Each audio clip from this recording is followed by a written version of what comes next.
Hello. Hey, hey, How's it going today? going good. All right. So what we're doing this week is we're kind of following up on what we did last week. We did a review of some World War II era American propaganda, like anti-Germany Japan stuff. So then this week I decided to look up and see if we could find any like Axis propaganda against the Allies, and there's a lot of interesting stuff to look at, but I think most of it is probably a little bit hard to review and respond to because it's either like not in English, it doesn't have good subtitles, or things like that. But what I did find was Triumph of the Will, which is like as far as I know, I think it's the most famous Nazi Oh yeah, propaganda movie made in Germany. And yeah, it was at the time considered a very important film, very well received, and it's kind of historically infamous as part of their kind of propaganda campaigns. Do you have anything you want to add about it? no, you did a great job. I mean, Trample of the Will has got to be like one of the most infamous pieces of media ever, and I think it's probably like definitively the most well-known piece of Nazi propaganda there is. So, Mm-hmm. Okay. So I'm ready to get started whenever you are. bring him up, and then just let me know if that's working, and we are good to go.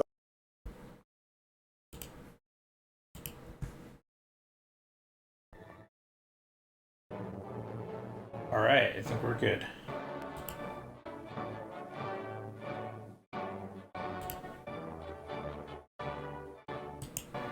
Is it possible you could turn it up a little more? It's like really quiet, but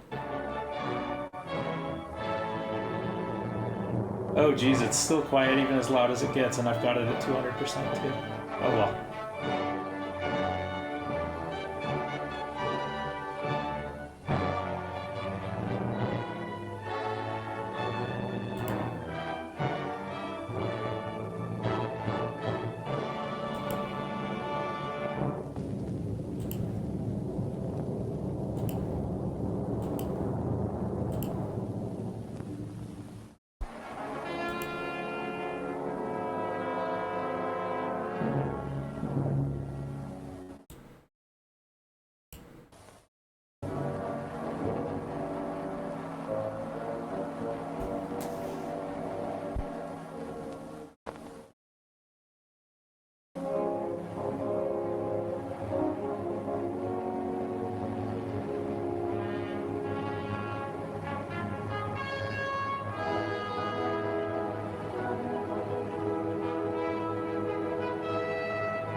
This Nuremberg rally was an infamous historical event in its own right.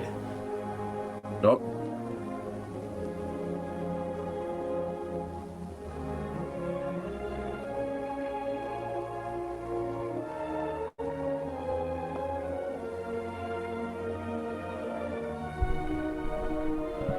It's kind of funny to think about, but I think there's probably a very good likelihood that the plane that this is being filmed in is one of the many models of German commercial planes that were sort of designed to get around a lot of the restrictions of German warplane building, where there were treaties that Germany had signed up to where it's like, oh, you can't make bombers that could do, that meet these specifications. So they would intentionally make commercial planes that could very quickly be retrofitted into that.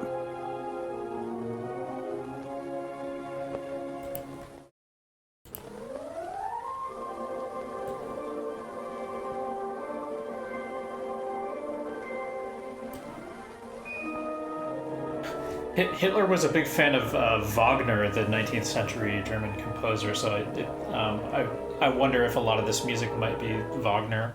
Yeah.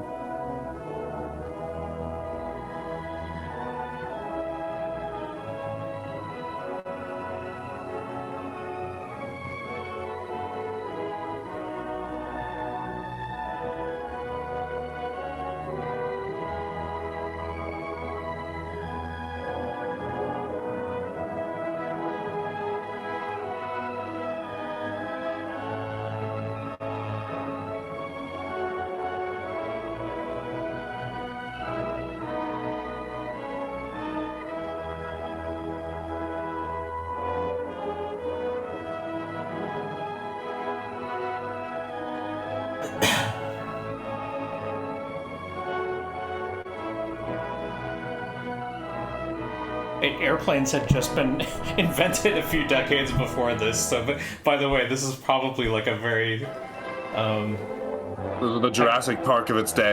Yeah. Oh my god, I can't believe it! You can see the whole city from up here. Yeah.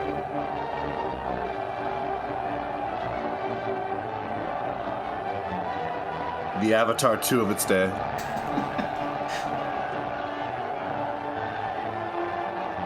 Hopefully this one won't get a sequel.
Even the cat is a Nazi.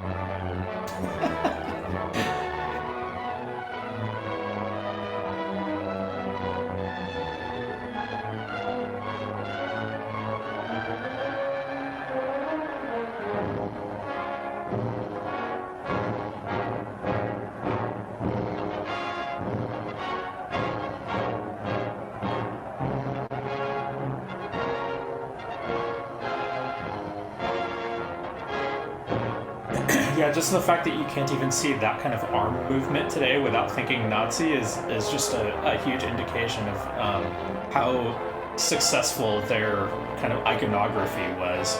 They have like, I mean now it's infamous, right? But at the time it was like the most successful like branding marketing campaign of all time. Well, even at that time, a big part of it was being infamous to their enemies. That's true, yeah.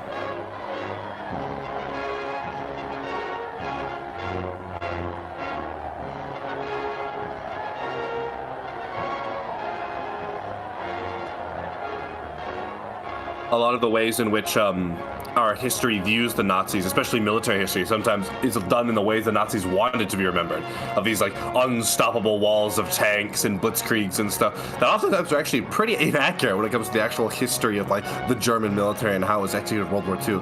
A lot of that goes back to what I was talking about last week with so much of our military history of big parts of World War II basically just being taking the words of some captured German generals.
I'm just noticing, I just want to pause here. This seems to be a pretty big transition. Everything shown up to now has been sort of very positive. You know, it's been these sweeping vistas of the German countryside, all the people jubilating.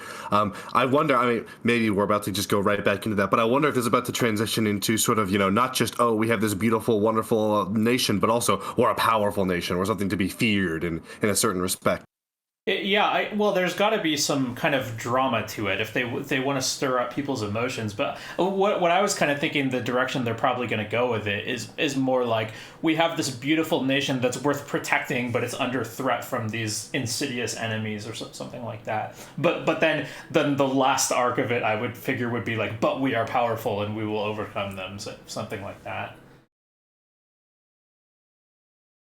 But I haven't actually seen this movie before, so Yeah, I mean, that's just what I expect.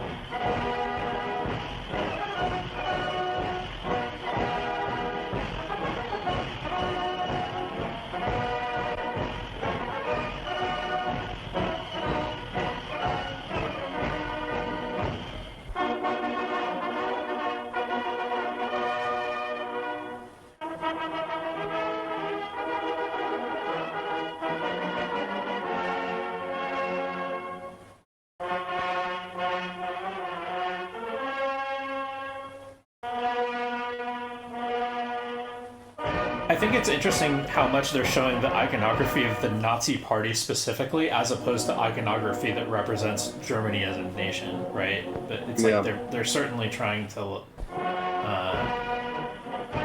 make the two inseparable, I guess.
It's kind of interesting how long the lead ups are to this, right? Like, it was the same thing we saw last week. It was just a lot of scenery and music with not a single word spoken for the first, I mean, what are we, like 15 minutes into the movie or something? And that's similar to what we saw last week with the ones about, the American propaganda films. And I wonder how much that's just the filmmaking conventions of the time.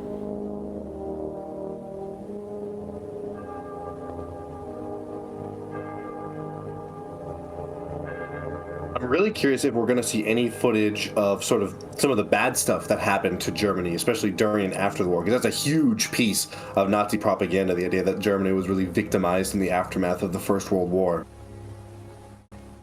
Oh, I bet we are, because they mentioned, the title text at the beginning mentioned something like, Yep. like 16 years after the war. Which I guess would make this like 1935-ish. I think it said 1936 at the start. 1936, okay.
Yeah, even the military is being depicted in this very like cheerful way.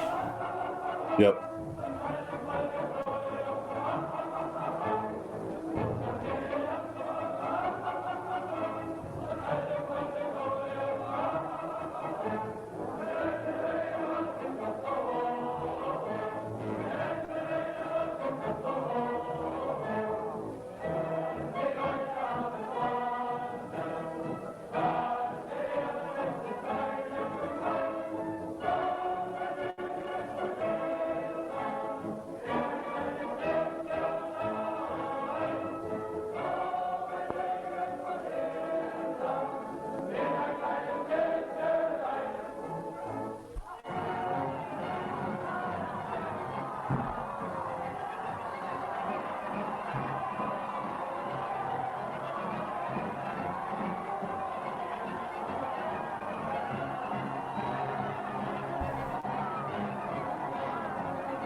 I don't want to make any assumptions, but I'm pretty sure this is also the Aryan youth that's being depicted now. I don't know if there was a transition or if it was always the Aryan youth, but I think this part definitely. I mean, I would certainly hope some of those young faces aren't, enrolled in the actual military.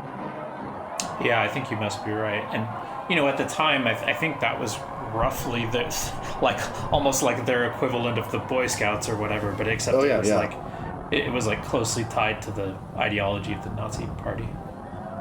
I don't know, there's a lot of discourse about some people sort of being very much pressured to join. Because that was a very real thing with the Nazi party. It really was the case that if you were, a well-respected businessman at a certain level, it kind of became necessary for you to enroll in the party just for you to be able to continue to operate. Mm-hmm. Which I think historically has led to, there's a lot of cases where people want to say that, oh, if this person was, in the Nazi party, they should be condemned. And there's a big back and forth on trying to sort out, well, did this person join because, they were forced to, or were they much more of an enthusiastic participant? It's really hard to sort that out a lot of the times.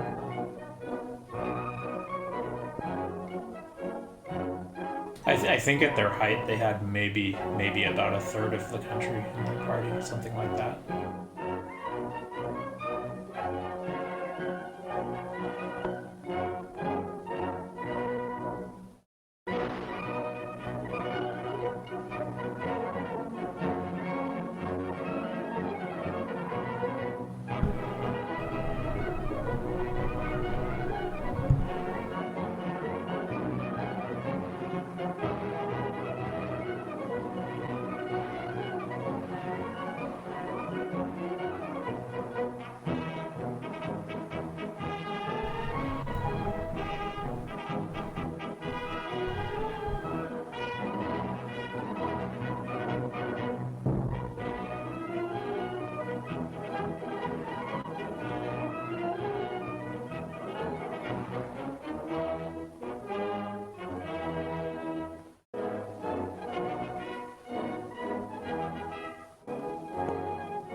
yeah, militarism was a huge part of the identity of the Nazi movement, even a long time before they went to war.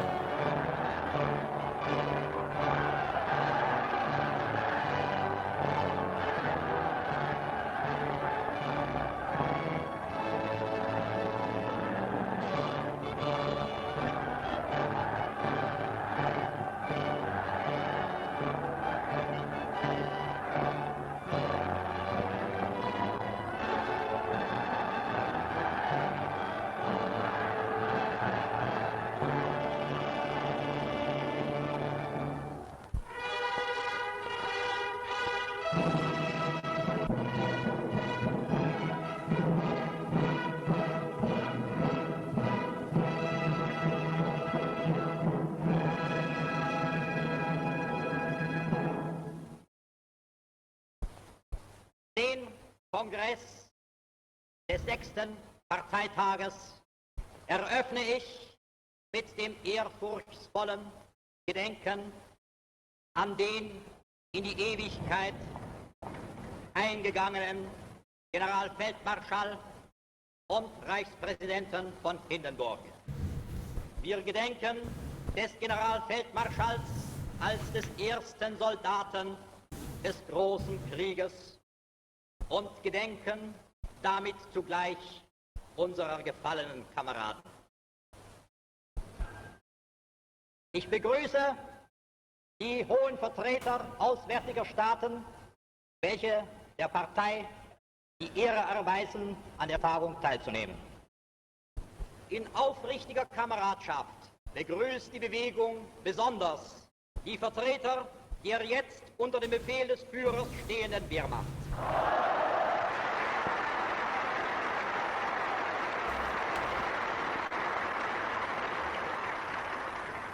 Mein Führer, um Sie stehen die Fahnen und Standarten dieses Nationalsozialismus.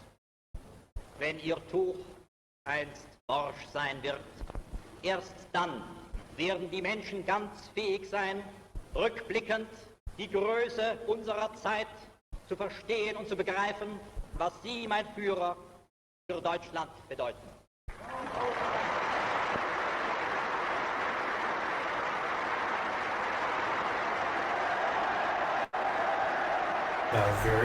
Very grandiose. I guess the whole movie is so far. Sie sind Deutschland. Wenn Sie handeln, handelt die Nation. Wenn Sie richten, richtet das Volk.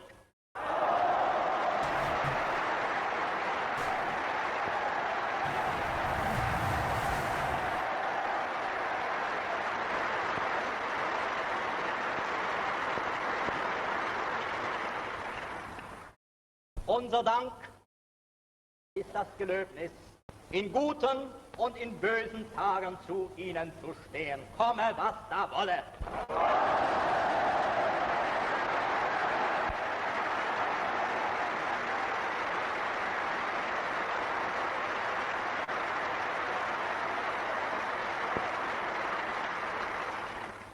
Dank Ihrer Führung wird Deutschland sein Ziel erreichen, Heimat zu sein.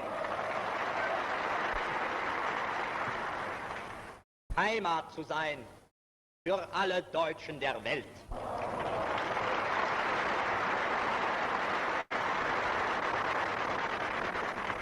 Sie waren uns der Garant des Sieges. Sie sind uns der Garant des Friedens. Yeah, that peace thing ended up not working out so well.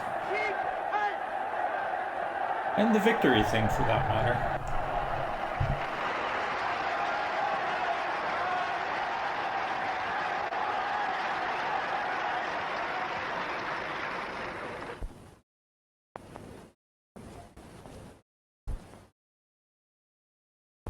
Es gibt keine Revolution als Dauererscheinung, die nicht zur vollkommenen Anarchie führen müsste. So wie die Welt nicht von Kriegen lebt, so leben die Völker nicht von Revolutionen. Es gibt nichts Großes auf dieser Erde, das Jahrtausende beherrschte und in Jahrzehnten entstanden wäre. Der größte Baum hat auch das längste Wachstum hinter sich. Was Jahrhunderten trotzt, wird auch nur in Jahrhunderten stark.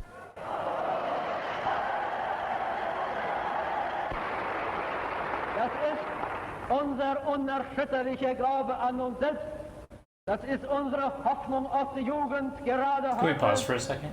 Die stürmisch vor I think it's interesting from a filmmaking perspective that the way they're depicting this is really different from how you would see coverage of a political rally today, because I think what you would normally see is like a lot of the boring in between moments, but this is like a montage or like a highlight reel, and I think this is the more effective style if you're trying to make a dramatic presentation of what's happening here.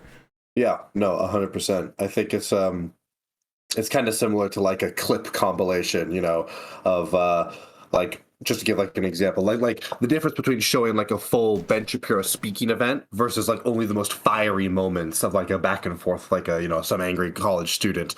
A lot of the times, content in general gets cut up into the most like engaging parts. Oftentimes it's really bemoaned by even the content, by even the original creators themselves. I mean, like, just look at, for example, it's sort of a similar phenomenon to how, you know, streamers can get clipped out of context, and that one moment that's very incendiary is way more viewed than the broader context, which can actually lead to a misleading sort of a view of what was actually said. Right, and in this case, I think maybe what's misleading about it is just that, like, if you were actually at this event, you'd probably have spent, you know, hours standing around hearing stuff that was not so interesting, like all this, you know, boring. But this makes it seem like the coolest thing in the world, right? Yeah, it's like, yeah. oh my god, I wish I had gone. Yeah, in a way, it's almost intentionally wanting to be misconstrued as something like far more like almost otherworldly than it is. And I guess in a lot of ways, that's what propaganda is. I mean, like, wartime propaganda seeks to make the enemies seem, you know, far more barbaric or evil or depraved than they actually are. Or our side, you know, far more, you know, righteous and justful and stuff like this. That sort of ignores the reality on the ground on both sides. Mm-hmm. Yeah. Vorwärtsschreiten ernst berufen sein wird, das Werk fortzusetzen, das in den Sturmjahren der Revolte von 1918 in München gegründet wurde, der ganz Deutschland erfasste und heute schon in weltgeschichtlicher Bedeutung durch die ganze deutsche Nation verkörpert wird.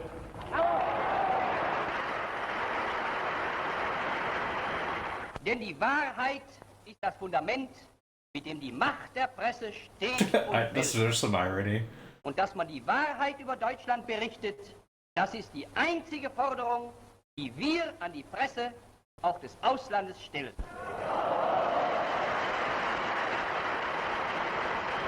Mit dem Bau der Reichsautobahnen ist an 51 Stellen im Reich begonnen. Obwohl die Arbeit noch in den Anfängen steckt, sind heute schon 52.000 Mann auf den Baustellen und weitere 100.000 Mann in den Lieferwerken, bei der Baustoffindustrie, bei den Brückenbauanstalten oder sonst durch das erst beginnende Werk.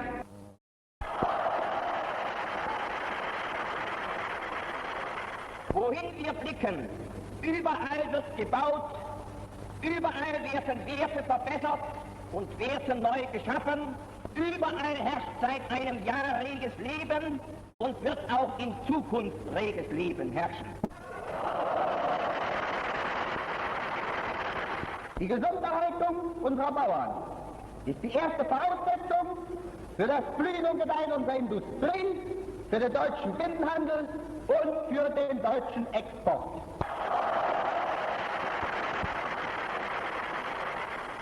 Ein Volk, das nicht auf die Reinheit seiner Rasse hält, geht zugrunde.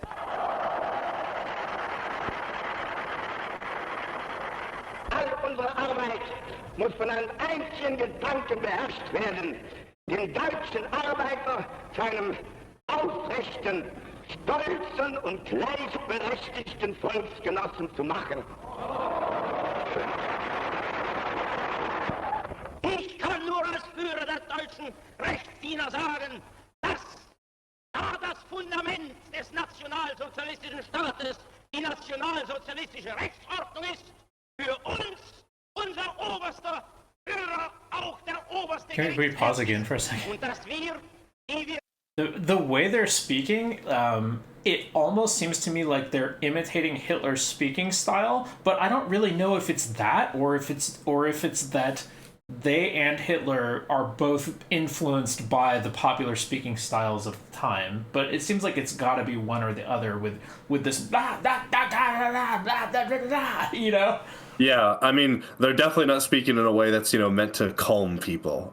Like, the ways in which they're talking, they're getting this hyped up about, like, the creation of the highway system and stuff like this. It's really kind of funny when you break it down, like, how mundane the things they're talking about are in a lot of cases. Yeah, I wonder if we perceive these things as mundane because the way that people talk about them today is to make it a really dry and boring thing, but that speaking style that we hear today is probably influenced historically by people trying to contrast themselves with this.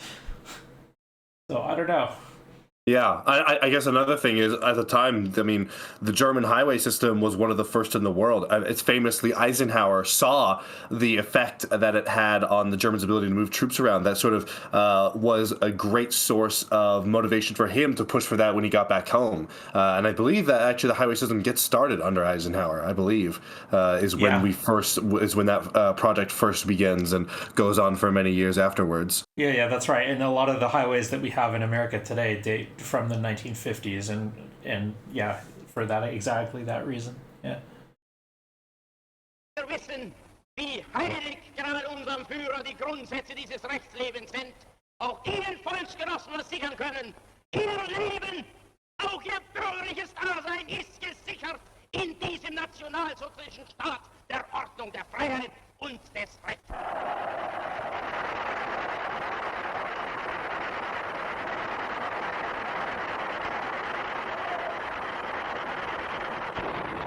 Möge die helle Flamme unserer Begeisterung niemals zum Erlöschen kommen. Sie allein gibt auch der schöpferischen Kunst einer modernen politischen Propaganda Licht und Wärme. Aus den Tiefen And des propaganda Volkes was stieg not a sie dirty empor. word at the time, apparently. Und zu den Tiefen des Volkes muss sie immer wieder herniedersteigen, um dort ihre Wurzeln zu suchen und ihre Kraft zu finden. Es mag gut sein, Macht zu besitzen, die auf Gelehren ruht. Besser aber und beglückender ist es, das Herz eines Volkes zu gewinnen und es auch zu behalten. Das deutsche Volk ist heute geistig und seelisch reif für die Einführung der allgemeinen gleichen Arbeitsdienstpflicht.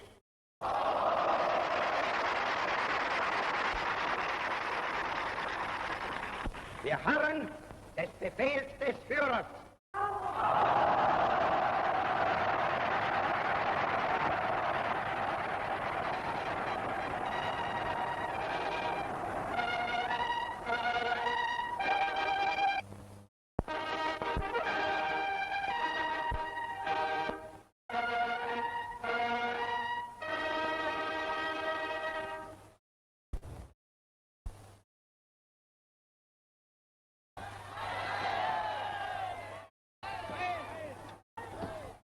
Mein Führer, melde 52.000 Arbeitsmänner, Appell angetreten.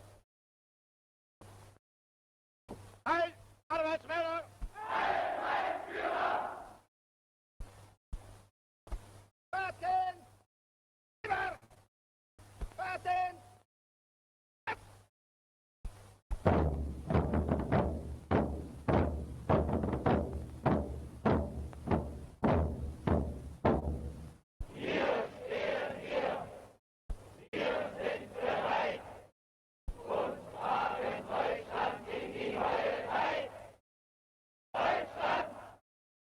Kamerad, woher stammst du? Aus Friesenland! Und du, Kamerad? Aus Bayern! Und du? Vom Kaiserstuhl! Und du? aus Pommern und aus Königsberg, aus Schlesien, von der Waterkant, vom Schwarzwald, aus Dresden, von der Donau, vom Rhein und von der Saar. Ein Volk, ein Führer, ein Reich. They're really pushing the anti-individualism angle pretty hard. It's like these people are no different from each other. They're all just part of one big machine. Im Bru. Im Bru. Und wir im Sand. Im Sand. Wir deichen die Nordsee. Wir pflanzen Bäume. Rauschende Wälder. Wir bauen Straßen. Von Dorf zu Dorf. Von Stadt zu Stadt.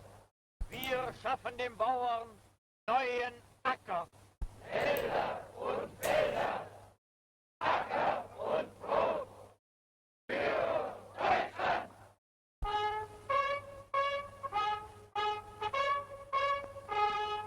Wir sind die Männer vom Bauernstand. Weil unsere Heimat zum Erde.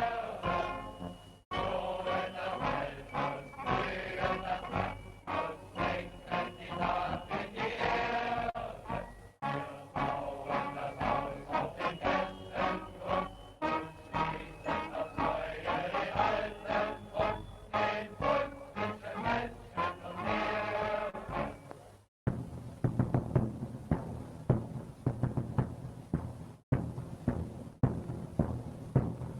Wir standen nicht im Schützengraben und nicht im Trommelfeuer der Granaten und sind trotzdem Soldaten mit unseren Hämmern, Äxten, Hobeln, Hacken, Spaten.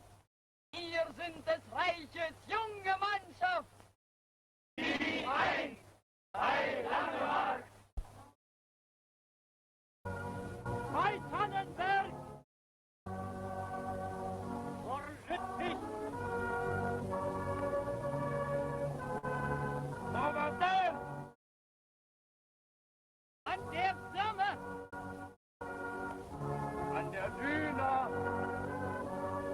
In Flandern. Im Westen. Im Osten. Im Süden. Zu Lande, Wasser und in den Wolken. Kameraden und Front und Reaktion erschossen. Ihr seid nicht tot. Ihr lebt in Deutschland. Wow, that is a really creepy line. Holy shit. Yeah. Meine Arbeitsdienstmänner, zum ersten Mal seid ihr in dieser Form zum Appell vor mir und damit vor dem ganzen deutschen Volke angetreten. Ihr repräsentiert eine große Idee. Und wir wissen, dass für Millionen unserer Volksgenossen die Arbeit nicht mehr ein trennender Begriff sein wird, sondern ein alle gemeinsam verbindender. Und dass insbesondere keiner mehr dann in Deutschland leben wird, der in der Arbeit der Faust Minderes sehen wird als in irgendeiner anderen Arbeit. Durch eure Schule wird die ganze Nation gehen. Die Zeit wird kommen, da kein Deutscher hineinwachsen kann. Die Gemeinschaft dieses Volkes, der nicht erst durch eure Gemeinschaft gegangen ist. Und ihr werdet wissen, in diesem Augenblick sehen euch nicht die Augen der Hunderttausende in Nürnberg, sondern in den Augen... It's so haunting that this is in Nuremberg. Yeah. Und ich weiß, so wie ihr in stolzer Ergebenheit diesem Deutschland Dienst tut, wird heute Deutschland in stolzer Freude seine Söhne in euch marschieren sehen.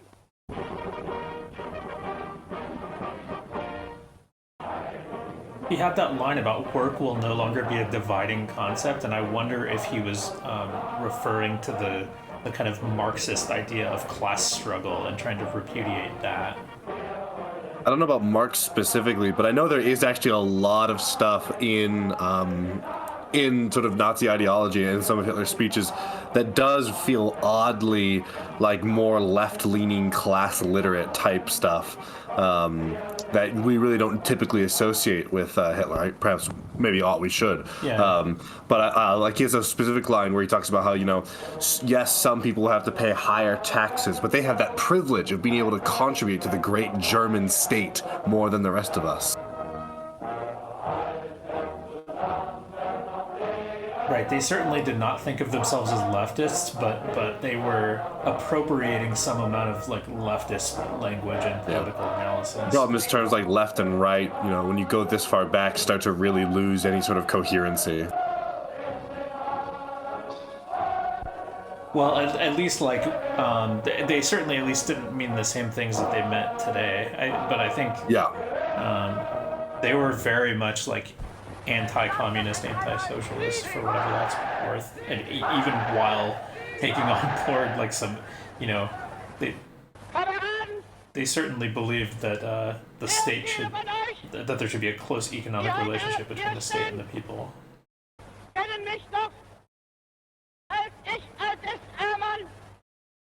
In den ersten Jahren der Bewegung mit in Reihe und Glied marschiert bin. Und genauso wie ich damals S-Amann war, bin ich heute noch S-Amann.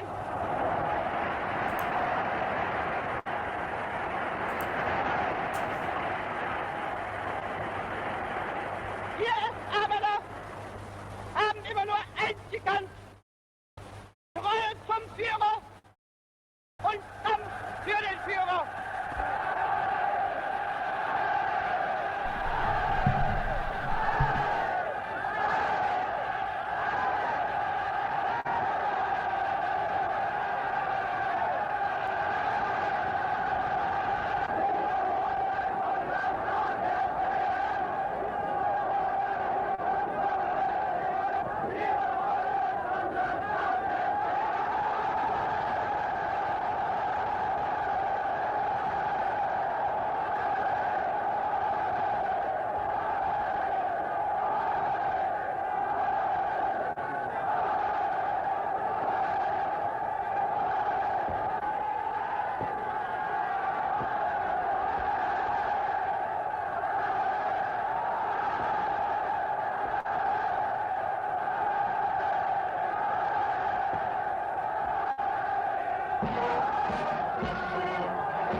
Pre-World War I, Germany was very proud of its military, and so I think a lot of what you're seeing in the post-World War I era is the kind of wounded pride of them having faced a defeat that they thought they'd never face.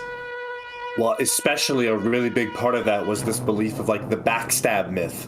There was a very wide-held belief that we could have kept fighting World War I, but our leaders betrayed us and surrendered when we could have kept fighting. We could have turned it back around. And right. you kind of see that. They were pretty much really just exhausted by the end of the war. Yeah, no, I mean, it was definitely the right call, but man, it's really haunting to think about that dialogue and then how in World War II, Germany fights to the bitter end, all the way to Berlin. Oh, yeah, for sure.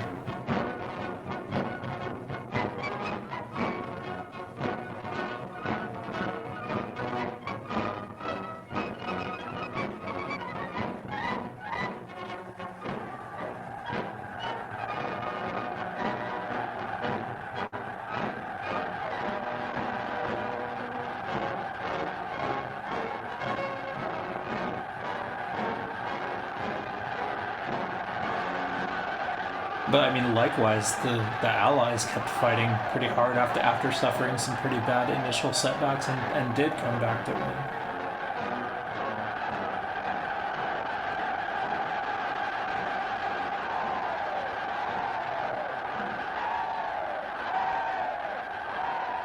With the Germans, though, it was a lot more prolonged. I don't know how familiar you are. For example, there was a plot to actually assassinate Hitler and take control of the government back by members of the German military, and then try to broker some sort of peace because they saw the writing was on the wall. Yeah. I believe it was, oh gosh, I'm not going to remember the name, but I believe it was Rommel, actually, had some sort of involvement with that plot and was sort of pressured into committing suicide to sort of avoid that all being dragged out and destroying his family. Yeah, Rommel was one of their high-ranking generals.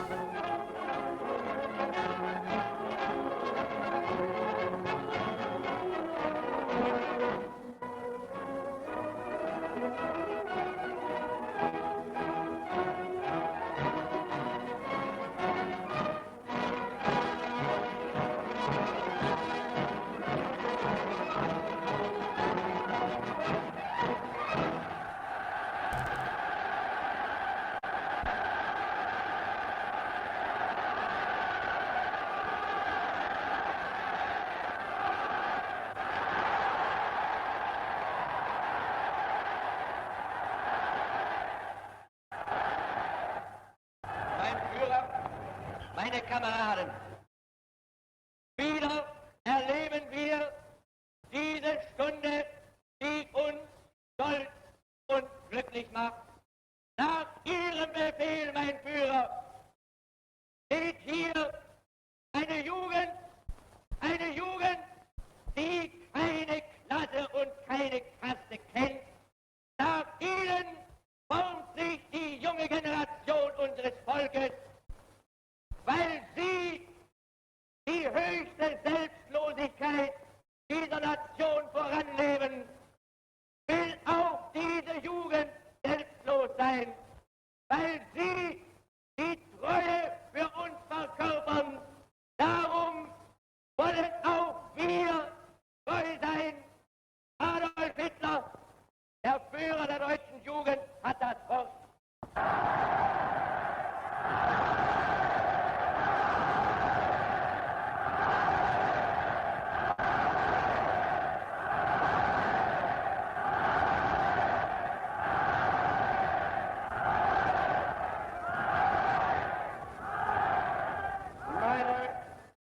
Deutsche Jugend, nach einem Jahr kann ich euch hier wieder begrüßen. Ihr seid heute hier in dieser Muschel nur ein Ausschnitt dessen, was außer ihr über ganz Deutschland steht. Und wir möchten nun, dass ihr, deutsche Jungs und deutsche Mädchen, in euch all das aufnehmt, was wir dereinst uns von Deutschland hoffen.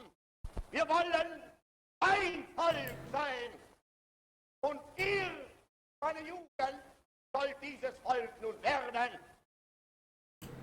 Wir wollen einst keine Klassen und Yeah, there's another one there. Und ihr dürft in euch schon nicht mehr groß werden lassen. Wir wollen einst ein Reich sehen. Und ihr müsst euch schon dafür erziehen. Wir wollen, dass dieses Volk. I think the camera angle must not be an accident too, where are always looking up at Hitler. Yep. Wir wollen, dass dieses Volk einst friedliebend und aber auch tapfer ist. Und ihr müsst friedfertig sein.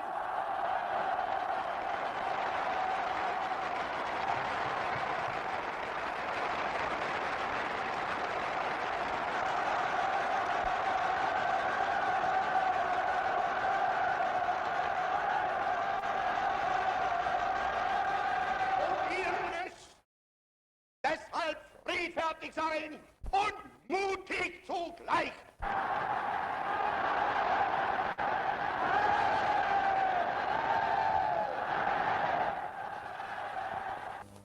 Wir wollen, dass dieses Volk einst nicht verweichlicht wird, sondern dass es hart sein kann.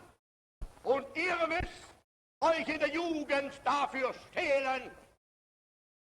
Ihr müsst lernen, Entbehrungen auf euch zu nehmen, ohne jeweils zusammenzubrechen. Denn was wir auch heute schaffen und was wir tun, wir werden vergehen, aber in euch wird Deutschland weiterleben. Und wenn von uns nichts mehr übrig sein wird, dann werdet ihr die Fahne, die wir einst aus dem Nichts hochgezogen haben, in euren Fäusten halten müssen.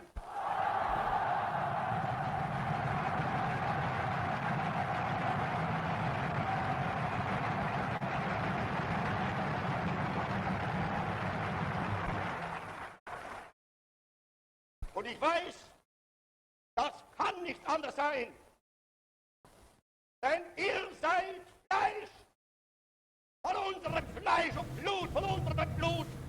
Und in euren jungen Gehirn brennt derselbe Geist, der uns beherrscht.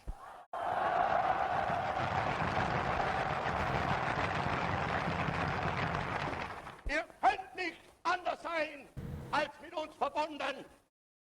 Und wenn die großen Kolonnen unserer Bewegung heute Siegen durch Deutschland marschieren, dann weiß ich, ihr schließt euch den Kolonnen an. Und wir wissen,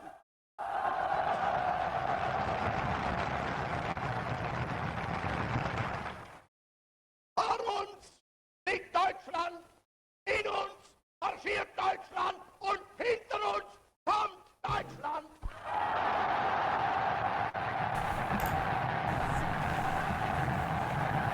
If this is 1936, then this is the same year that they did the Olympics in Germany, I believe. So I wonder if they'll show any of that.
I think this is when tanks were first being invented, basically.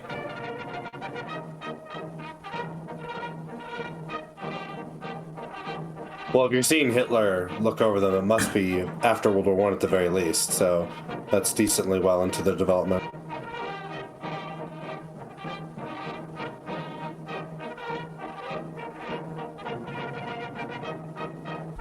Did they use tanks in World War One? I didn't. Yep. Oh, okay. Yeah, they were called land ships. It was like the very first, the very first tanks ever, I believe, were all World War One. Oh, okay.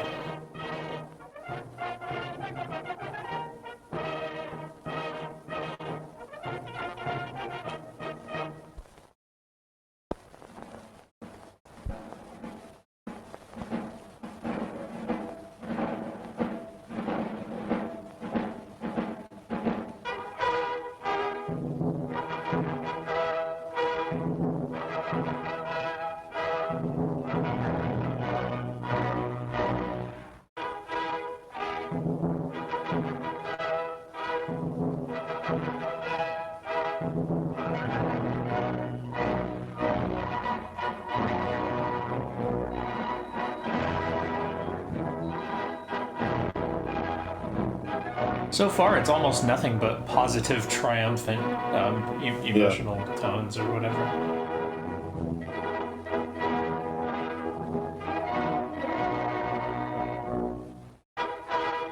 We got a chatterer who wants to join us. I don't know. What do you think? Oh, we have no idea. Yeah, I have no idea. This is not somebody I've ever talked to before.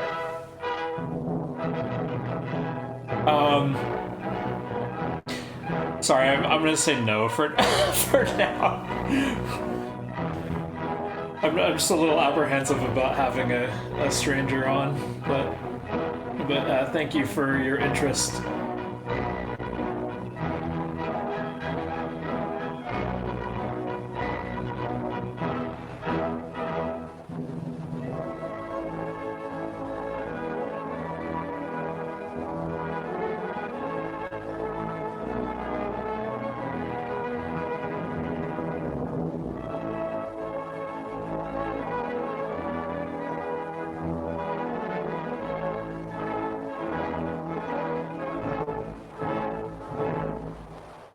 Yeah, it's funny. Can we pause for a second?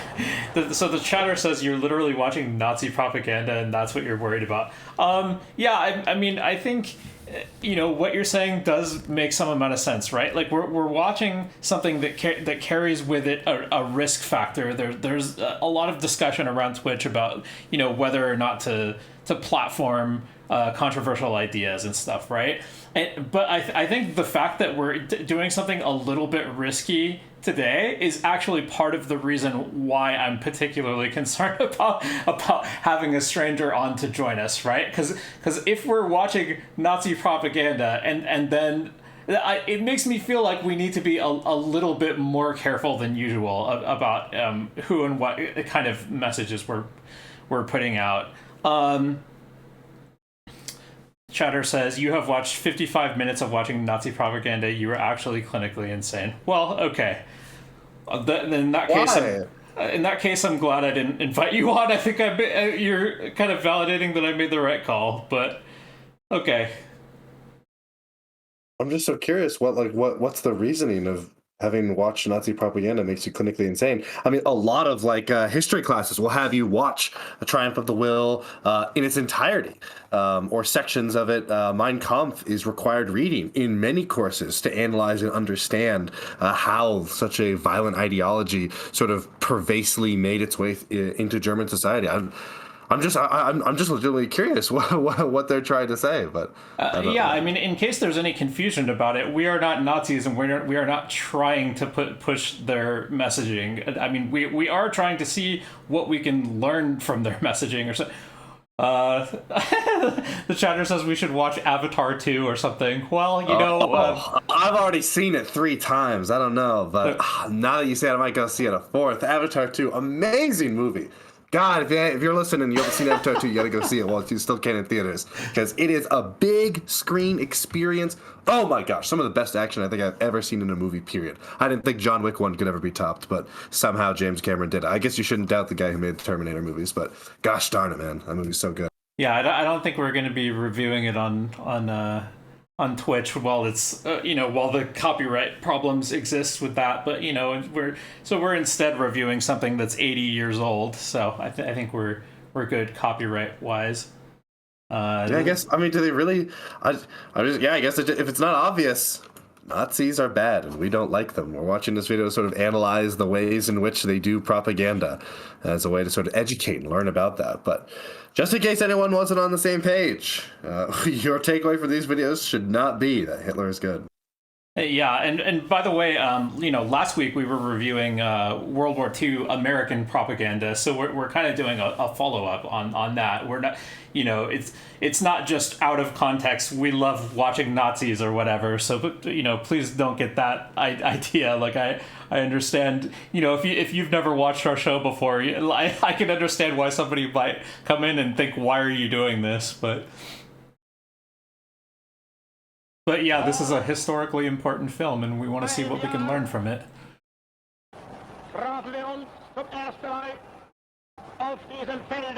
Oh, I wonder if this is a cut.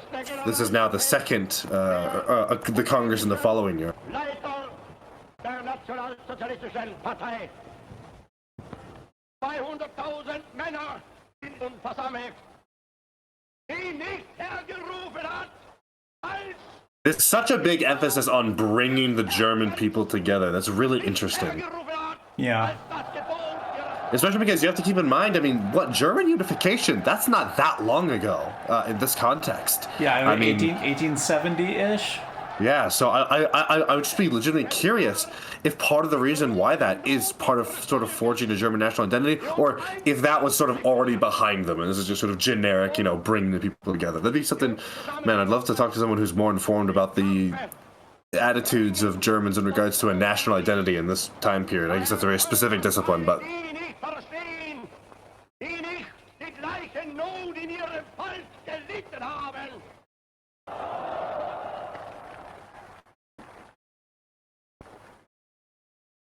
Ihnen erscheint es rätselhaft und geheimnisvoll, was diese Hunderttausende denn zusammenführt, was in Not, Leiden, Entbehrungen ertragen lässt. Sie können sich das nicht anders denken, als durch einen staatlichen Befehl. Sie irren sich. Nicht der Staat befiehlt uns, sondern wir befehlen den Staate.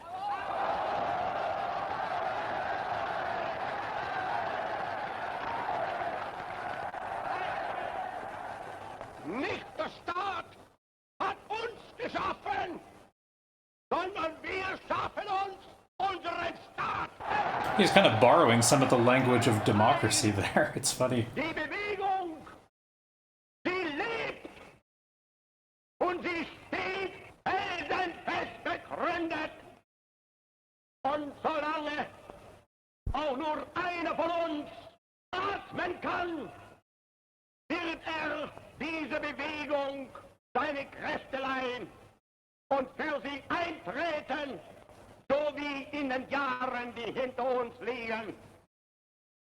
Trommel die Trommel kommen, vor Fahne die Fahne, dann wird zur Gruppe stoßen, zum Gau der Gau, und dann wird endlich diese gewaltige Kolonne der geeinten Nation nachfolgen, das früher zerrissene Volk.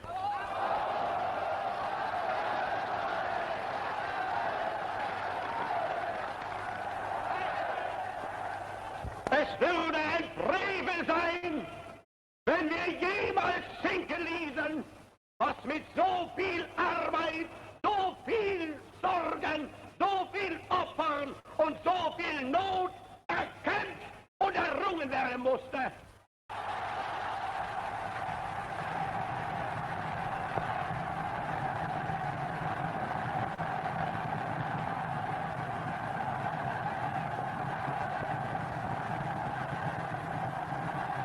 Man kann nicht dem untreu werden, was einem ganzen Leben Inhalt, Sinn und Zweck gegeben hat.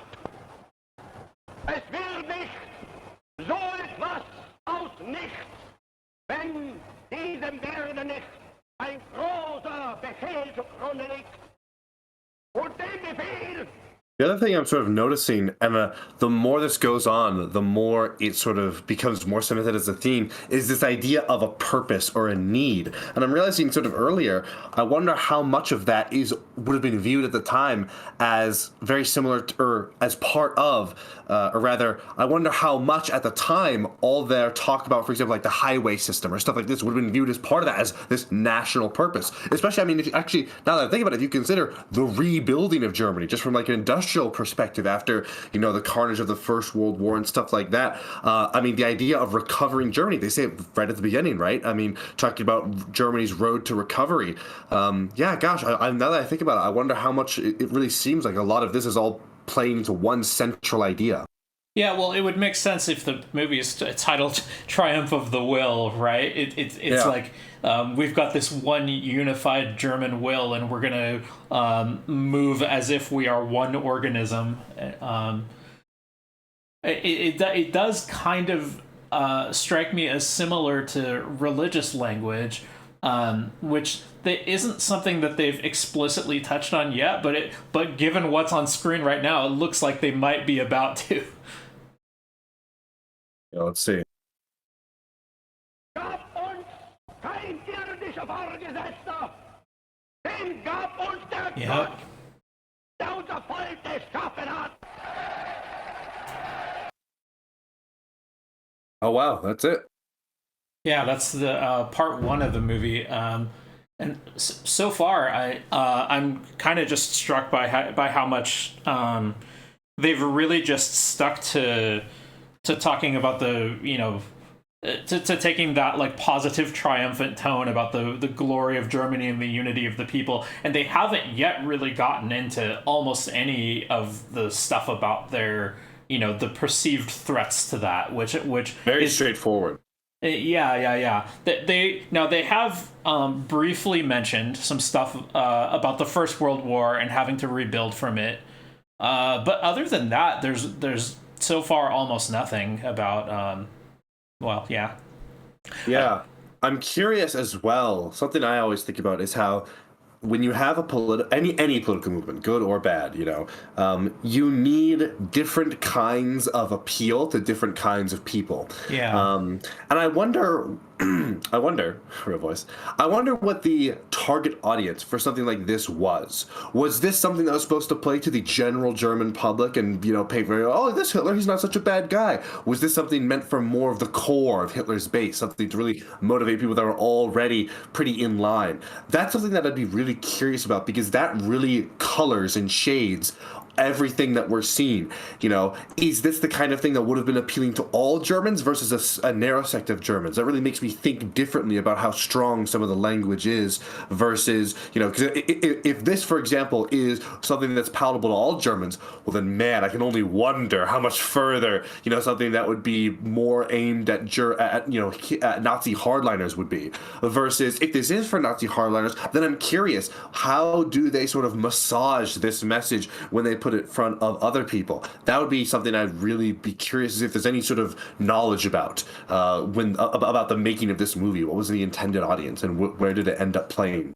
Yeah, well, I mean, certainly at the time, not all Germans were Nazis, and so I would expect it didn't, regardless of who it was meant to appeal to, it probably didn't succeed at reaching all Germans. But the idea that they would even be dividing people up into who's a target audience and who's not among Germans, interacts in a weird way with the whole message of the movie about German unity and we are all one people with one purpose, right? So, and I guess another thing, to be fair, this is still very early in the history of like film and stuff like this. I wonder if that thought ever entered the head of the creators. I mean, now that I think about it, it could totally be the case that they weren't even thinking in that dimension. Gosh, yeah, I'd love to know if there's any research into that. I would guess that they were thinking in that dimension, and here's why. Because even though film was a new medium, the concept of propaganda was not new. Yeah. And, there had certainly been propaganda literature for centuries before this. Yeah, no, that's true. That would make sense. That at the very least there would be some understanding that this would be shown in front of some people or other people. Yeah, gosh, I would be so fascinated to see if there's any sort of information on that. Because I also wonder if there were any sort of, if there's any thought process among Nazis about which areas of Germany were more supportive versus weren't. I mean, because that's like, if you think about any political movement in your own country, of course, historically, even historical ones, you think about areas that was popular and areas it wasn't. And obviously, the Nazis did end up taking power and controlling all of Germany. But I wonder if you asked like someone who's very familiar with that history, if there were, areas that were more pro-Hitler, more anti-Hitler, stuff like that, regional divides, because I mean, that's something you see in politics everywhere. And I wonder how that would color something like this. Mm-hmm. And also I wonder how much they were thinking about the way that this would play with foreign audiences. Yeah. I mean, gosh, yeah, now that I think about it, like, imagine if we learned, like if someone had done the research and was like, oh yeah, when all those Germans in the beginning were talking about, oh, I'm from the Black Forest, I'm from the Rhine, I'm from the Danube, those were all areas that were very, mixed on Hitler compared to the national average. And so that was actually intentionally done as a way of being like, yeah, you guys have a place here as well, versus, oh yeah, man, that would be so interesting, because there's so many ways it could go. The way I perceived that was that they were just, it looked to me like they were purposely picking areas that were scattered all across Germany. Yeah, that could be the case too. And it seemed like an intentional thing where they were like, no matter where you are from in Germany, you are a part of us, or you are welcome in our movement. So that seemed to be the message that they were pushing. But yeah, it would be so fascinating to see if there's any sort of literature covering that in academia. Yeah. Anyways, Hitler himself was from Austria originally, which is German speaking, and which was later, they did the Anschluss, they called it, where they integrated Germany and Austria together for a few years before the war happened. But Austria, wasn't actually part of Germany at the time that Hitler was from there. And then the movement, the early history of the Nazi Party took place in Bavaria, like southern Germany. So I don't know if that informs any of this, but yeah. Anyways. So yeah, we've got a part 2. We are about halfway through this movie. Let's see. Let me see if we can pull that up.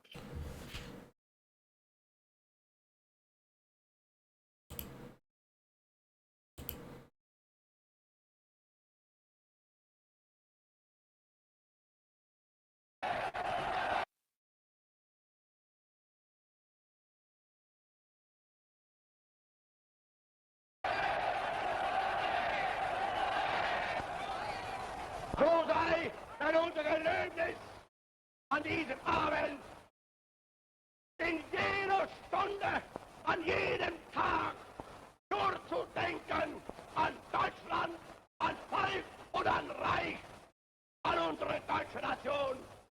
Unser deutsches Volk siegt heil! Sieg heil! Sieg heil! Yeah, so there's the totalitarian messaging. It's like every hour, every day, think only of Germany. It's an all-consuming purpose, because it's the highest purpose, right? That idea of elevating the struggle to be one for the very survival of the body politic, I believe, is a more technical term that's used in academic analysis. Sort of leads to the logical consequence of we've got to do anything and everything that's in our power. I'm reminded a little bit of Kennedy saying the thing about think not about what you're. I can't remember the exact words he used, but think not of what your country can do for you, but of what you can do for your country. Yeah.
I wonder if this is about to be a tone shift since it's gotten quiet and solemn here. Maybe they're about to go into the more, I don't know, the less positive parts of their ideology, let's say.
And given how much time they dedicate to just images, I wonder if it really makes me think that this must have been really impressive at the time.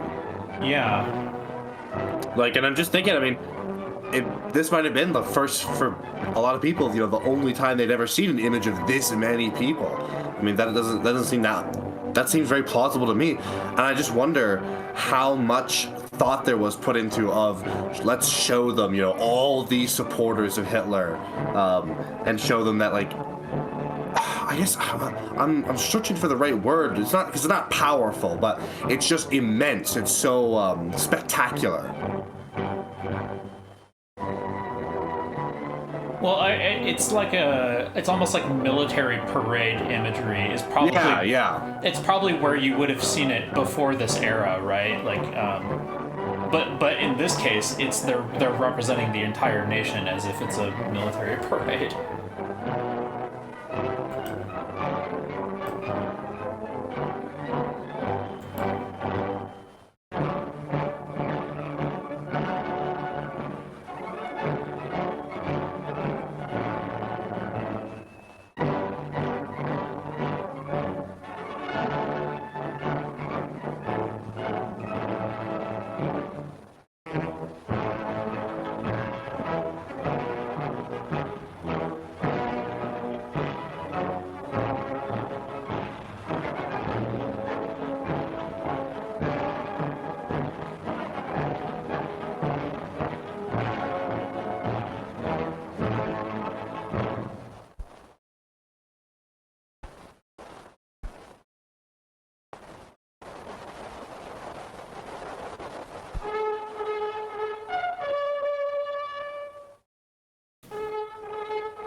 Genau wie in früheren Zeiten wir unseren Dienst und unsere Pflicht getan haben, werden wir auch künftig nur auf Ihre Befehle warten. Und wir Kameraden wählen nichts anderes, als die Befehle unseres Führers auszuführen und zu beweisen, dass wir die Alten geblieben sind. Unser Führer Adolf Hitler sich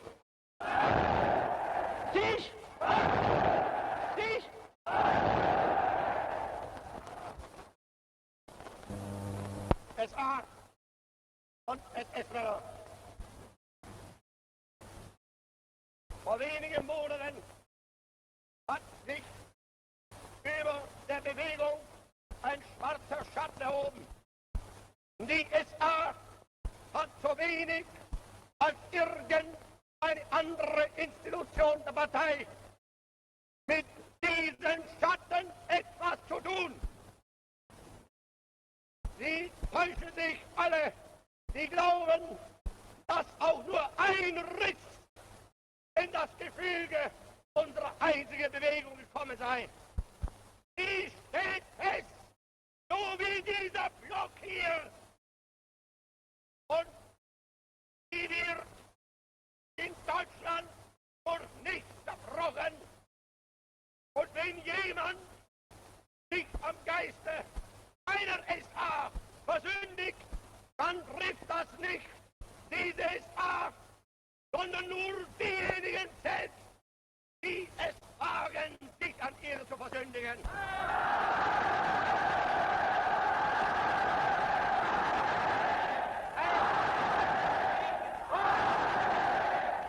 Und nur ein Wahnsinniger oder ein bewusster Lügner kann denken, dass ich oder irgendjemand jemals die Absicht hätten, das aufzulösen, was wir selbst in langen Jahren aufgebaut haben. Nein, meine Kameraden, wir stehen fest zusammen für unser Deutschland und wir müssen fest zusammenstehen für dieses Deutschland. Ich übergebe euch dann die neuen Feldzeichen in der Überzeugung, dass ich sie in die treuesten Hände gebe, die es in Deutschland gibt. Denn in den Zeiten hinter uns, da habt ihr mir eure Treue tausendfältig bewiesen. Und in der Zeit vor uns kann es nicht anders sein und es wird auch nicht anders sein.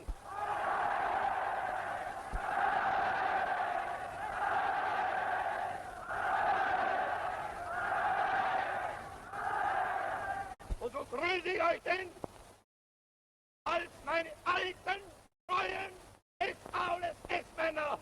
Sieg heil!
He's saying all this stuff about like those who say a crack has appeared in our movement are mistaken, and it makes me think that they had some awareness or intention that they needed to be constantly shoring themselves up against doubts and criticism. I wonder if there was a specific event that had happened recently to the filming of that specific scene that they were referencing. It makes me think they were probably under a lot of press scrutiny, maybe. Well, actually, I'm certain that they were the entire time that they were in power. They didn't crack down on the press for no reason.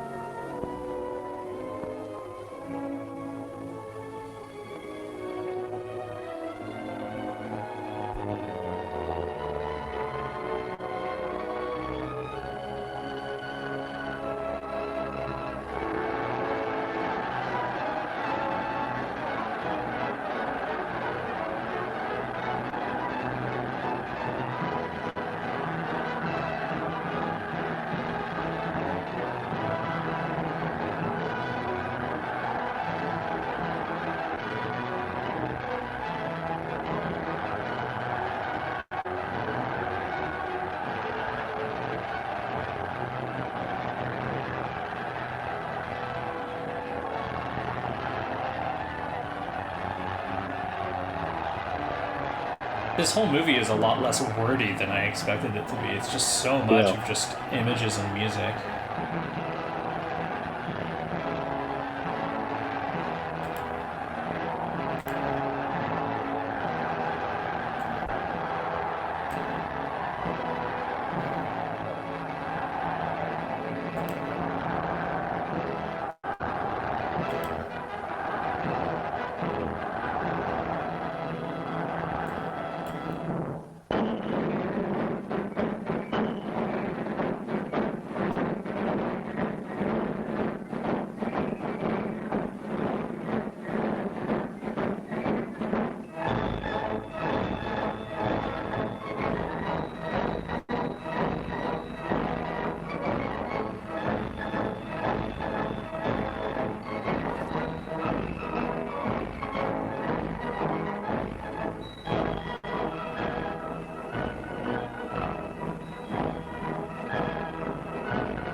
you notice how clean everything looks? Yeah.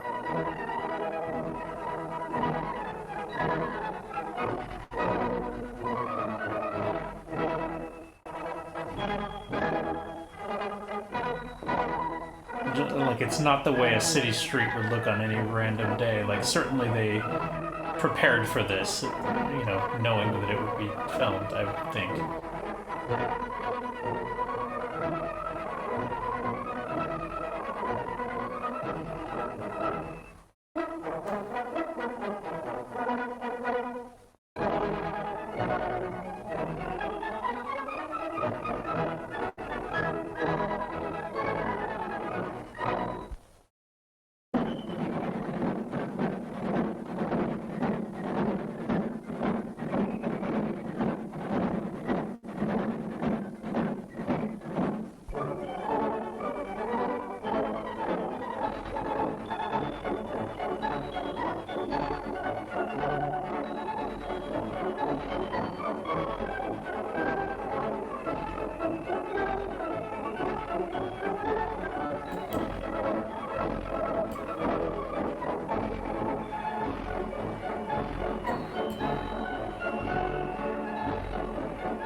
Yeah, usually when I think of Nazi propaganda, the first thing that comes to mind would be like Hitler giving a speech and his reputation for being able to speak really powerfully, and yet this movie has only little bits of that, and it's mostly nobody speaking at all. Нам был дан приказ командирам роты об отступлении с позиции, так как нас обстреливали танки, минометы. В свою очередь, на нас I don't know what that was. I guess it's some Italian commentary over the movie. Yeah. I think there's also a second set of transcriptions that are Italian. Yeah, yeah.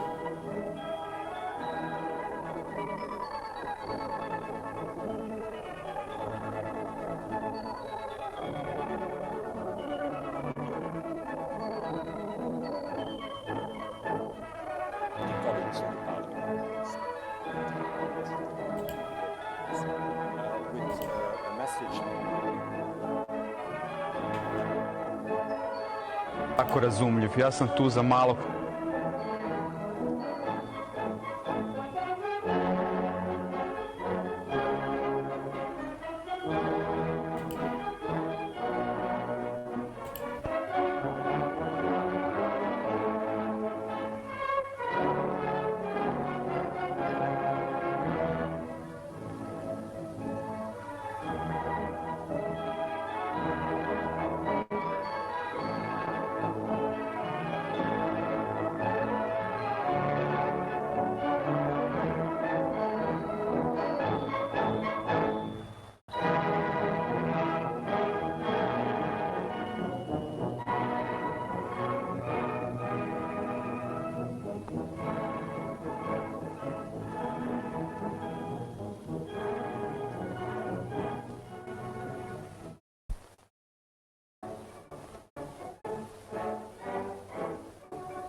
Yeah, maybe not the best ever quality of copy of this movie,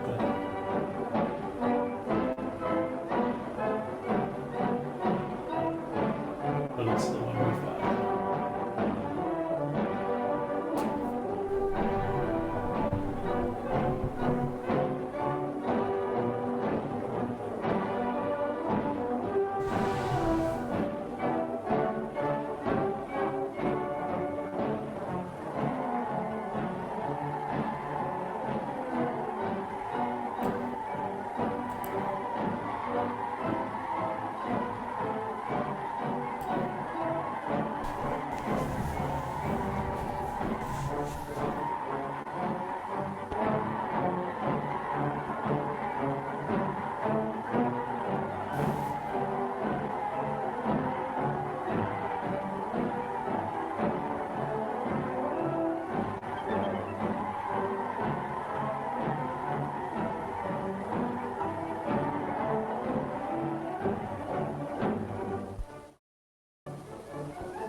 I kind of think the point of all this this type of imagery is probably to support their theme of German unity, right? It's like, look how well we can all work together as a single unit, something like that. I think is probably the idea.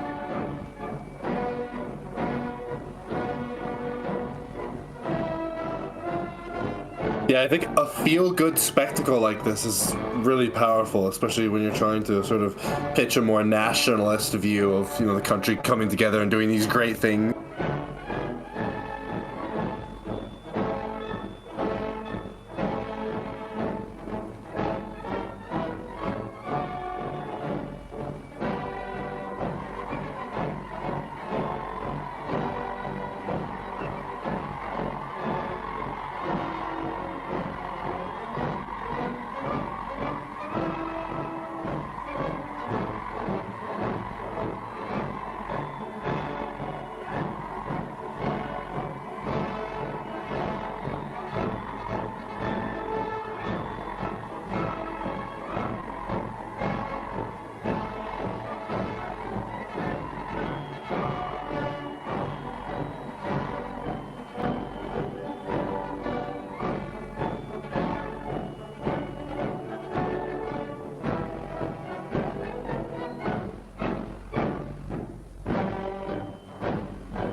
Also, I have not seen a single beard in this movie. Everybody's either clean shaven or they've got the little Hitler mustache.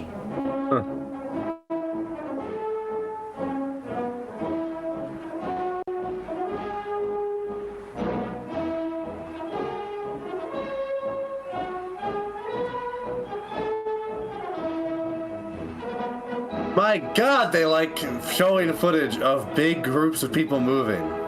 Yeah. Holy shit.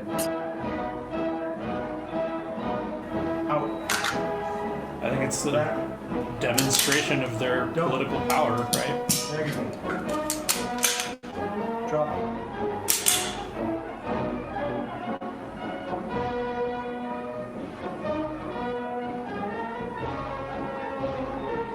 Because this is the kind of footage you could really only have if you have a lot of people following you who are very well organized and coordinated.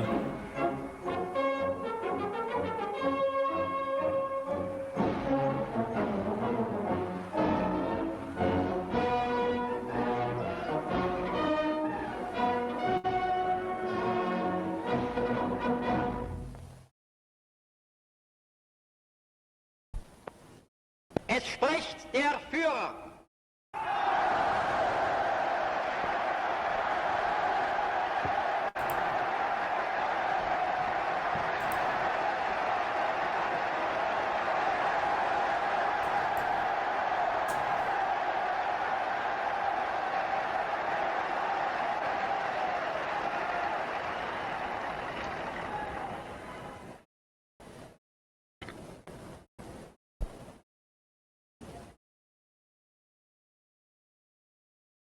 Der 6. Parteitag der Bewegung geht zu Ende. Was für Millionen Deutsche, die außerhalb unserer Reihen stehen, vielleicht nur als imposantestes Schauspiel politischer Machtentfaltung gewertet wird, war für die Hunderttausende der Kämpfer unendlich mehr. Das große persönliche und geistige Treffen der alten Streiter und Kampfgenossen. Und vielleicht hat mancher unter ihnen trotz der zwingenden Großartigkeit dieser Herrscher unserer Partei sich wehmütigen Herzens zurückbesonnen in jene Tage, da es noch schwer war, Nationalsozialist zu sein.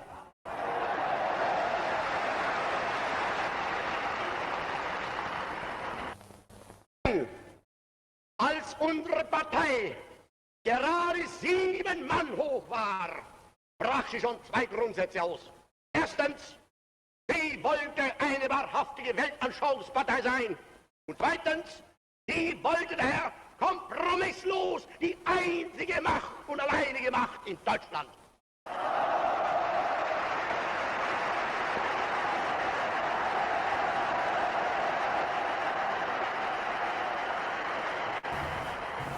Wir mussten als Partei in der Minorität bleiben, weil wir die wertvollsten Elemente des Kampfes und des Opfersinns in der Nation mobilisierten, die zu allen Zeiten nicht die Mehrheit, sondern die Minderheit ausgemacht haben.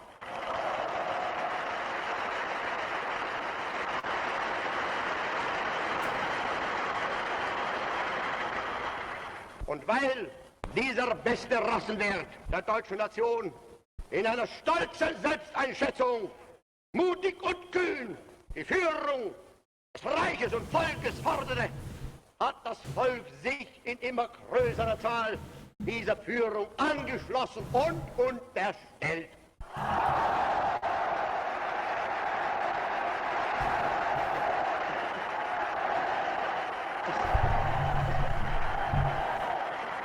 Das deutsche Volk ist glücklich in dem Bewusstsein, dass die ewige Flucht der Erscheinungen nunmehr endgültig abgelöst wurde von einem ruhenden Pol.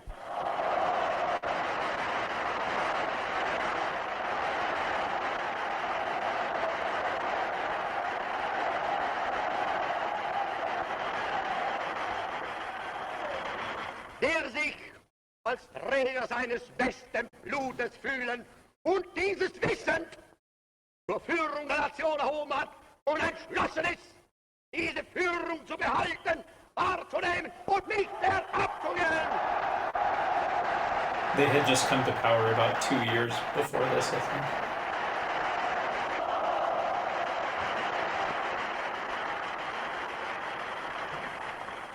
Es wird stets nur ein Teil eines Volkes aus wirklich aktiven Kämpfern bestehen. Von ihnen wird mehr gefordert als von den Millionen der übrigen Volksgenossen.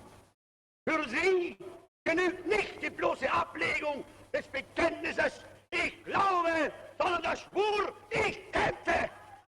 Yeah, so already they're planning to go to war, and this is a few years before it happened.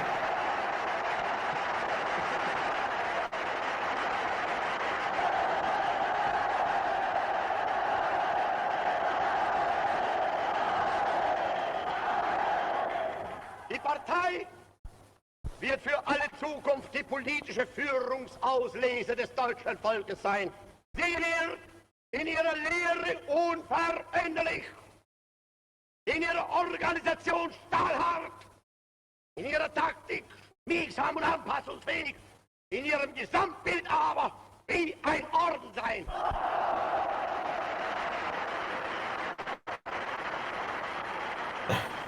That seems like a crazy thing to say in a modern context. Ziel aber That muss your sein, party is like a religious order. alle anständigen Deutschen werden Nationalsozialisten. Nur die besten Nationalsozialisten sind Parteigenossen.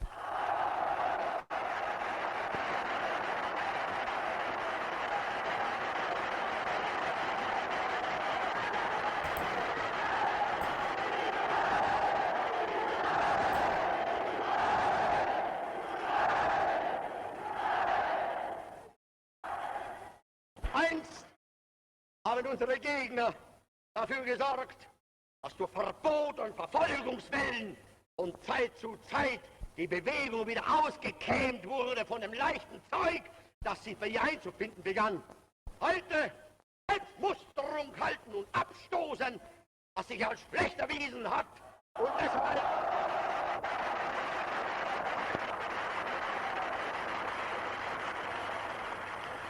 und deshalb innerlich nicht zu uns gehört.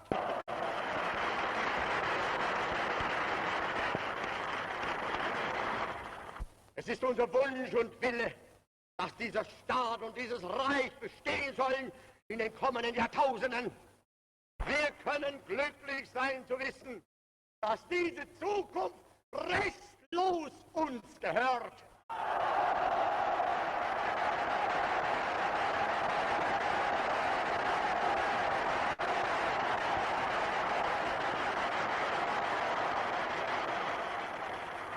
Wenn die älteren Jahrgänge noch wanken werden könnten, die Jugend ist uns verschrieben und verfallen mit Leib und mit Seele.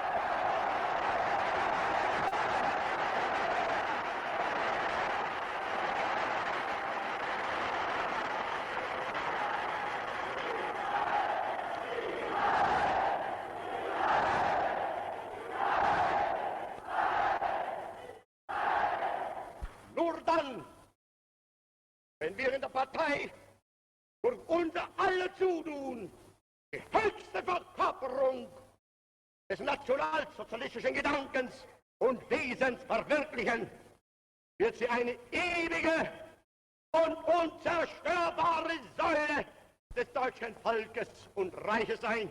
Dann wird einst eben die herrliche, ruhmreiche Armee den alten, stolzen Waffenträgern unseres Volkes, die nicht minder traditionsgefestigte politische Führung der Partei treten. Und dann werden diese beiden Einrichtungen gemeinsam den deutschen Menschen erziehen und festigen und auf ihren Schultern tragen den deutschen Staat, das Deutsche Reich.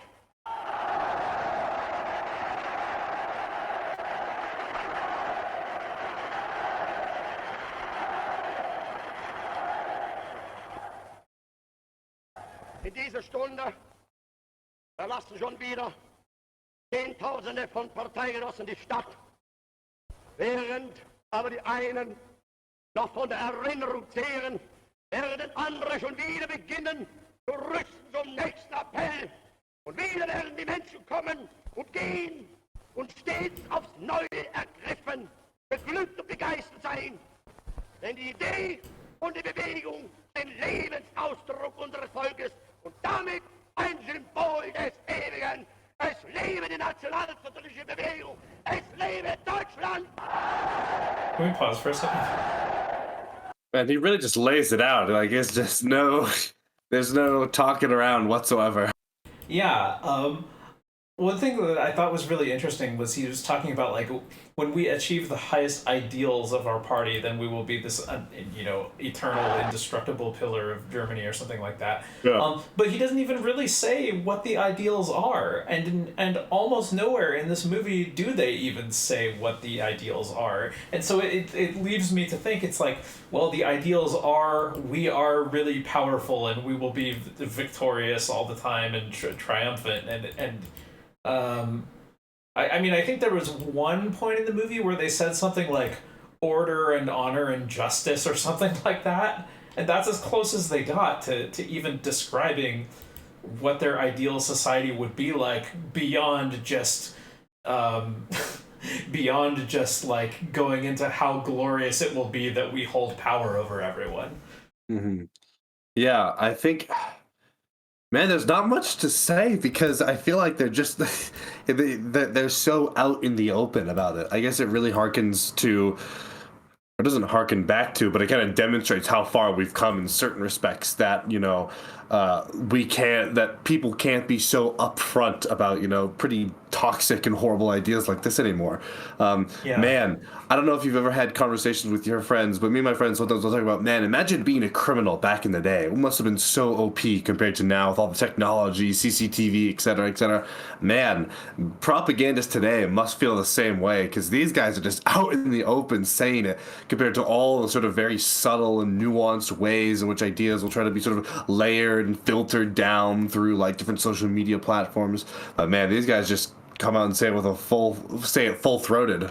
Yeah, I think the reason for that has to do with the fact that earlier they just openly used the word propaganda to describe what they were doing. Yeah. And I think propaganda, the idea, didn't have such a bad image in people's minds in those days. Like they had no need to disguise this as anything other than propaganda, right? And today, the need for subtlety, I think, arises because people are wary of propaganda and they don't want to be taken in by messaging, and so you kind of have to circumvent their reservations. Where in Germany at this time, apparently there was no need for that.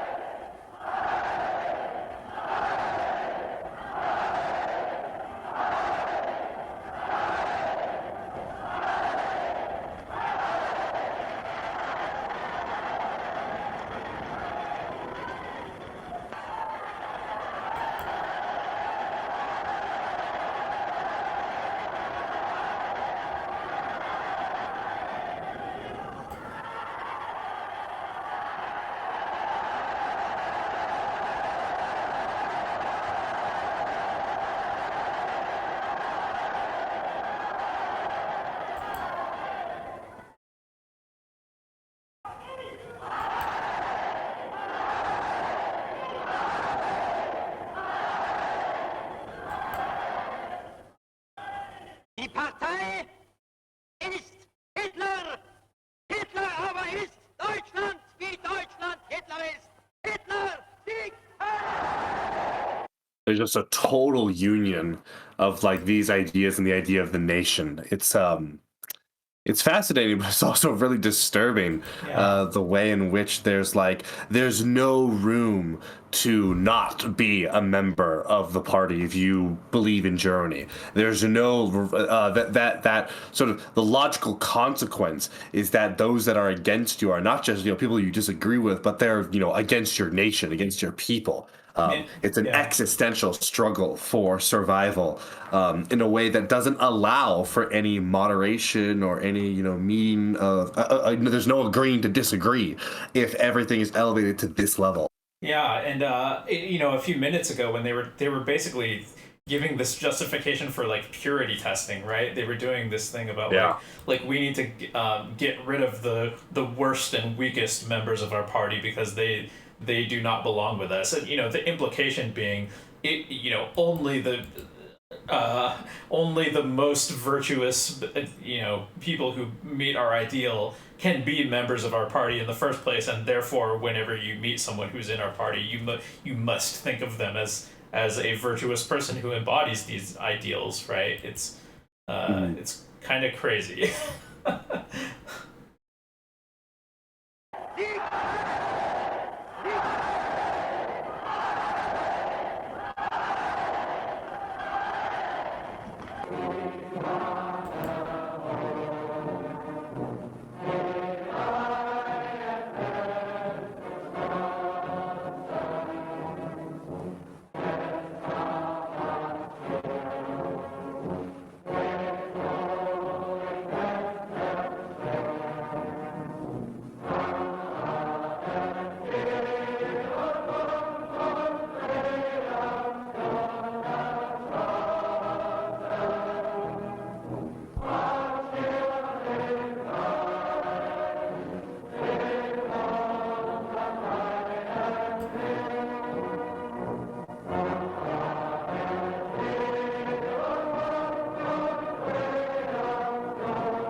Before the movie, I was saying, my expectation was that they were going to go through this arc of like, well, we have this great nation that's worth protecting, but it's under threat from these terrible enemies, but we are strong and we'll overcome them. But really, they just never even went into the second and third parts of what I thought they were going to do. Yeah. And it's really just the entire movie is nothing but like, look how great and powerful we are. And they really didn't talk very much about their enemies, foreign and domestic, and of course, like what they are most notoriously remembered for historically is for being merciless with anyone who they consider to be their enemies. And the closest they got to doing that was just right at the end, where they were saying we've got to get rid of the people who don't belong in our party because they are not the best of us. Yeah, given this comes out in 1936, I'm curious how this would, I'm curious if you did a comparison of sort of Nazi propaganda put out over the years, if you could identify, this is definitely where, the war started, because there's a noted shift in the propaganda from being focused on domestic issues and, coming together and stuff like that versus attacking and destroying our enemies or defending Germany, depending upon sort of how that's viewed. I would guess that that's not the case, and I say this because the party emerged in the aftermath of their defeat from World War One, and I think that was kind of informing the movement from the beginning. Oh yeah, that's a big part of it, no doubt. I'm just curious if part of the reason why this was so much more inward focused is because of the time in which it came out, and if that changed as the situation evolved. I'd be curious if Nazi propaganda became decidedly more focused on outsiders once the war gets underway versus the propaganda that they were putting out during peacetime. Yeah, I would definitely expect their attention to turn to the war more, like during that time. And I'm sure they were talking about the conflicts that were underway in ways that they were not doing in this film. But the reason that comes to mind, like why they probably made this film with, the way they did, where they're just talking about how great and powerful the Nazi Party is, I think it might have to do with the thing you were saying earlier about like, is this meant only to appeal to hardcore like Nazi supporters, or is it meant to get the rest of the Germans on board? And this makes me think that they were trying to get the rest of the Germans on board, right? Because they really didn't get into the like the most sinister and combative aspects of their ideology quite as much. And you would think if there's somebody who's in Germany who's reluctant to get behind the Nazi party, that it would make a lot of sense that the way to get them on board would not be to talk about we're going to destroy our enemies. It would probably be to talk about look, we're building this great and powerful unified nation together, and we're going to rebuild our cities and do all this great stuff. Yeah. I don't know. Do you have anything else you want to add about the movie? No, not really. I guess it makes a lot of sense now that I think about it. But going in, I was really expecting there to be a lot more to this. But no, they just kind of come out and say yeah, we're fascists, man. We need to unite the country and destroy all our enemies, et cetera, et cetera, et cetera. I guess the only thing that I think that the biggest takeaway is just the degree to which our social stigma can really dictate the ways in which you're allowed to talk about things, for better and for worse. Because, man, thinking about someone trying to come out and say anything remotely close to some of the things that were said in this is just unthinkable today. And man, yeah, that sort of the Overton window, for better and for worse, is one hell of a drug. Yeah, it seems like even very authoritarian parties don't talk like this today, right? Maybe North Korea, maybe, but for example, if you look at the way that because we watched a documentary on Putin's Russia, we watched a documentary on the 1979 Iran Revolution, and these are people who are very, vociferously ideological or nationalistic or whatever it is. And they were still not as blatant as this.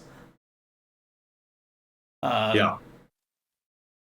So another question, did you actually watch Avatar 2 and like it a lot? Is that true? Oh, yeah. I loved Avatar 2. I thought it was a great movie. Best movie I think I've seen all year, maybe. Well, maybe not all year, because I thought Bullet Train was really good. Top Gun was really good. Everything Everywhere All at Once was really good. But definitely top 5 for me. I thought it was a fantastic movie. Is that mainly just the visual spectacle of it that you liked? No, not really. For me, I mean, I thought visually it looked amazing. There were a lot of moments that were really wow. The kind of thing where I would pay to go see just for that moment. But I thought the story was legitimately very good. I mean, it's simplistic, no doubt. But I don't think if you take a simple concept and execute it very well, that doesn't demonstrate a mastery of filmmaking. I totally understand some people not, getting the emotional connection to the family, because the family is a very important part of that movie, and as a result, the movie falling flat for them. But if you do find it within your heart to care about the family, I thought the dynamics were done very well, and the entire back third of that movie is just some of the best action I think I've ever seen. Period. This is all really interesting. I haven't seen the movie, but I've mostly heard people saying that they found it mediocre, and I think you're the first person I've talked to who really liked it a lot. But that's I highly recommend it. I think it's a great movie, and I'm super excited for all the future Avatar movies that are going to be coming out now. Wow. Okay. Well, I don't know. Do you got anything else before we're done? Do you want to shout yourself out or anything?